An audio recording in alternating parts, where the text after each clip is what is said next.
So let's begin on this. I mean, one of the things that I've realized that is so important is that our bodies actually evolved for an optimum state over the course of hundreds of thousands and millions of years ago. And if you think about why people are obese, for example, today, a lot of it is the fact that, in ancient times, there was no Whole Foods down the street. True. And there was no place you could go to get a regular meal, so your body learned to store every fat calorie it possibly could. But I think one of the insights I got from reading your book was that what our genetics, what the molecular machinery of our body evolved to eat was what we ate thousands or tens of thousands or hundreds of thousands of years ago, not the stuff we eat today. Correct, yeah. And we're paying the price for mismatching what our body ideally wants and what we give it. Correct, yeah. So that seems like a really logical thing, and I'm just curious about the journey you went through to figure out what the optimal health diet is. And do you mind sort of starting with that? Like, Sure. what's your story there? Well, as you know, I was a very famous heart surgeon and invented a bunch of stuff and did pediatric and baby heart transplants with my partner, Leonard Bailey. But before that, at Yale University, back in the dark ages, I actually had a special major where you could spend 4 years with 3 professors and write a 10-page little research project every week and then have a thesis that you had to defend at the end of 4 years. And that's the only classes I went to. Interesting. Yeah, I like that self-guided education. Yeah, it was a dismal failure because none of us could get into medical school because we all had satisfactory. But anyhow, I think you did okay. So we had my major was human evolutionary biology, which we would now call epigenomics and nutrigenomics, but we didn't have a word for it. Right. And what I did was, my thesis was you could take a great ape and manipulate its food supply and manipulate its environment and predict that you would arrive at a human being. And that was my thesis. And I successfully defended my thesis and got an honors. And I basically was one of the early people that said we actually began as an aquatic ape. Oh. Yeah, and we can go into that later, but it's an interesting theory. That's why we have a big brain. Huh. And it's actually why we're hairless. So anyhow, I put that aside and went to medical school and became a surgeon. And then I was running 30 miles a week, going to the gym 1 hour a day, eating a healthy vegetarian diet at Loma Linda University, where I was a professor. And I was really overweight. And I had arthritis, I had high blood pressure, pre-diabetes. I actually did baby transplants with migraine headaches. And with you having high migraine headaches at the time. And let's pause 1 second, because I've heard this from many people, right? You do all the right things.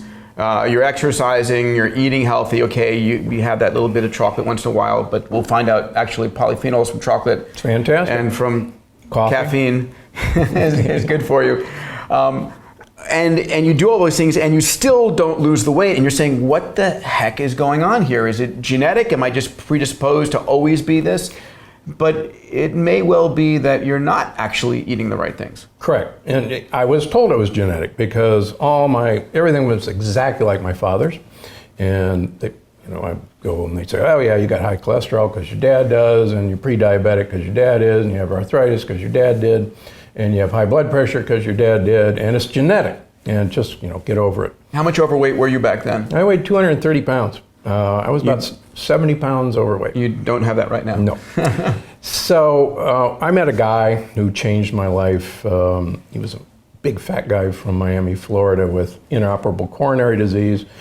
And I'll shorten the punchline. He cleaned out most of the blockages in his coronary arteries in 6 months by eating a particular way and taking a bunch of supplements from a health food store. And I told him he wasted all his money with supplements. He made expensive urine, which I firmly believed then. I don't anymore. And I told him, good for him for losing weight. He lost 45 pounds in 6 months, that he wouldn't do anything in his coronary arteries. But we got another coronary angiogram on him 6 months following his first one, and this guy had cleaned out most of the blockages. So this is like a calcium score reduction? Yeah, not calcium score. This is, calcium this score, is visual. This is an angiogram of your heart, and we can see the plaque. Yeah. Calcium score, believe it or not, just kind of tells you what's on the outside of the arteries. So I said, tell me how you did this. And he starts describing the diet. And I said, whoa, bells went off. I said, wait a minute, that's my thesis at Yale. And so I called up my parents who live in San Diego, and I said, hey, do you guys still have my thesis? And they said, yeah, it's here in the shrine, Of course. the perpetual flame. And I said, oh my gosh, send it up to me.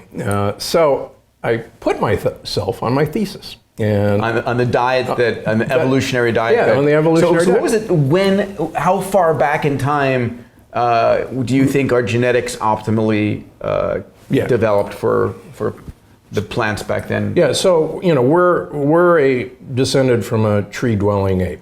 We're basically a tree shrew, and tree shrews have been around for 40 million years.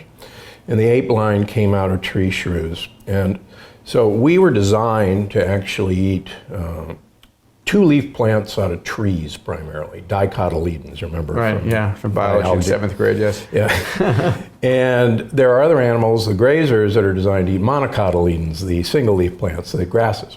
Right. And we're designed to interact with the compounds in two-leaf plants. And we've been interacting with them for millions of years. Yeah. And one of the things that's interesting is that these plant compounds also interact with our bacteria.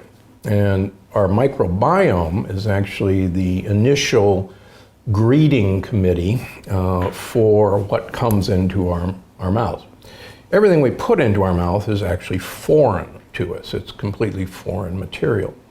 And it has its own proteins that are foreign. And what those proteins carry is information.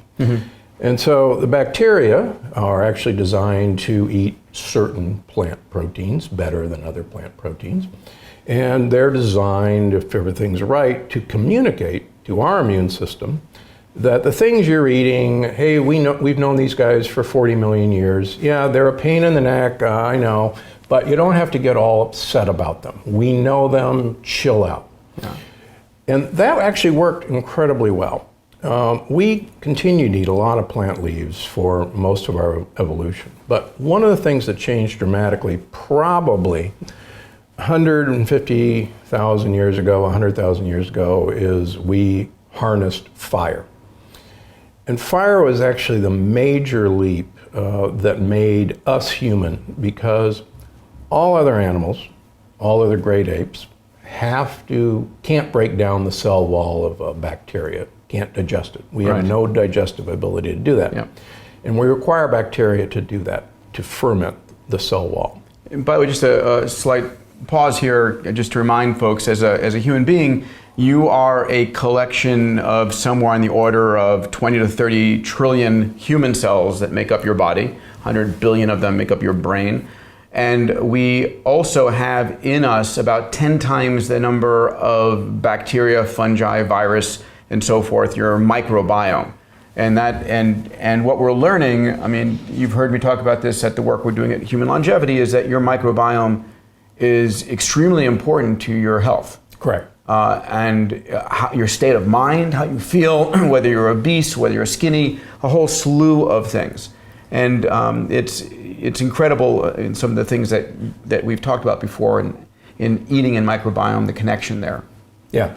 We've talked about this before. I'm convinced that because they contain so much more genetic information than our own genome, and they're capable of rapid genetic change and rapid growth, that I and a few others think that we've actually uploaded most of our processing and decision making to our bacterial cloud. Yeah. Because they're actually... I love that term you use, the bacterial cloud is sort of a additional processing capability. Yeah, and it makes sense to me because that's where the rubber meets the road. Everything that we ingest has to come through our bacterial processing. Yeah. And it's a hard concept for us to get around that bacteria could actually tell us what to do. We're basically a condominium for bacteria. And we're an incredible symbiont. And we've made a deal with these guys to teach our immune system what to do, teach our brain what to do. We know that young bacteria, when we transplant them into old mice, make the old mice young again. And we can get into that. It's really voodoo stuff. Amazing, amazing. And we will be getting into that stuff in the Q&A.